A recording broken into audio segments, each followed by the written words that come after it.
We want to tell you now about a story that captured the country's attention, the abduction of Elizabeth Smart and her family's public fight to find her. But even more stunning was her sudden return. Now, it may be hard to believe, but that was actually 5 years ago today that all happened. So for our series, Life After the Lights, I sat down with the entire Smart family, all 8 of them, to see how their lives have changed.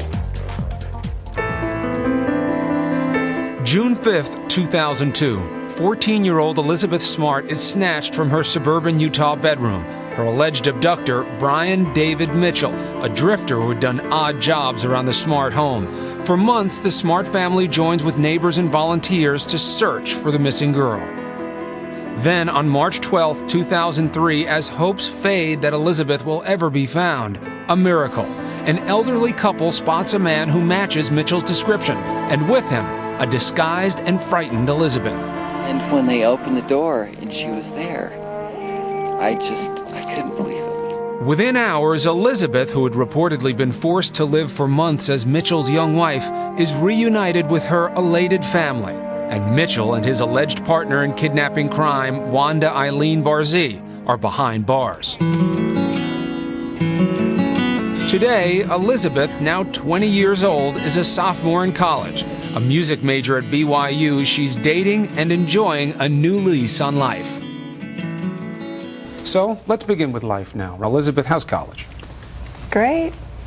So you're meeting friends, you liking the life being away from the family? Yeah, it's fun, but it's always fun to come home, too. My mother said when the kid goes off to college, you both cry. They're crying tears of joy, you're crying tears of sorrow as the parent. How did you deal with the idea of having your daughter away from you, where you could watch, where you could make sure that she was safe? You know, I think the most important thing to me was that she was prepared, that she would be able to handle herself and deal with anything that was out there. I know Elizabeth thinks I'm paranoid, so do the rest of the kids. You have GPS on the kids?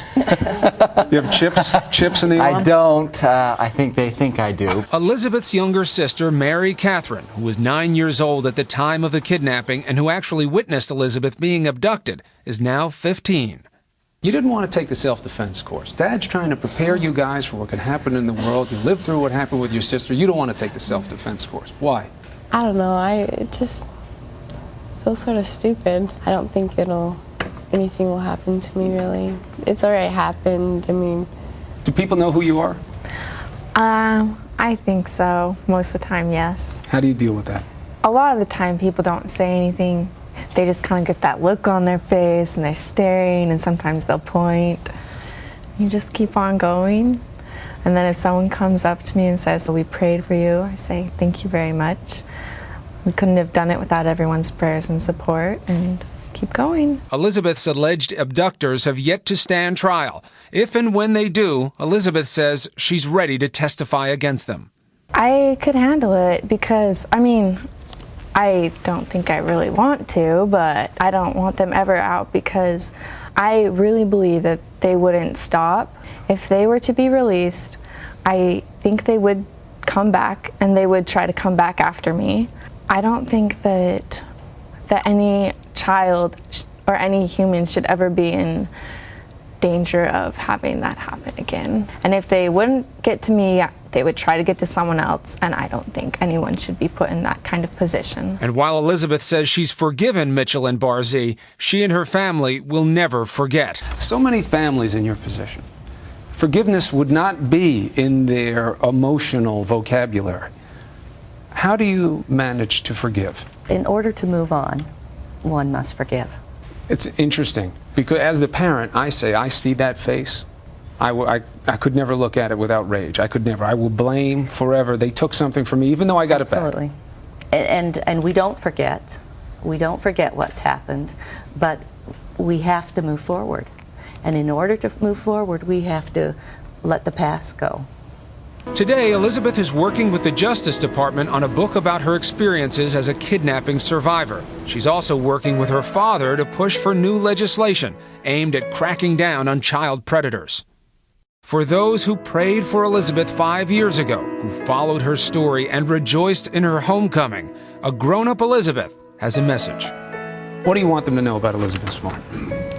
I'm doing great. I want to thank everybody for everything they've ever done for me, for the prayers, the thoughts that they've given to me.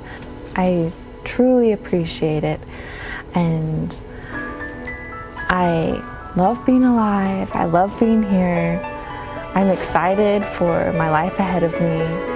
I am just so thankful for every blessing that I have. 5 years later, the beautiful, talented, well-adjusted Elizabeth Smart. What a blessing in that. Now, you can go to abcnews.com to find out more about the Smarts' work with Not One More Child. In a flash, be the first to know what's coming up on Good Morning America tomorrow with the GMA Daily Flash email.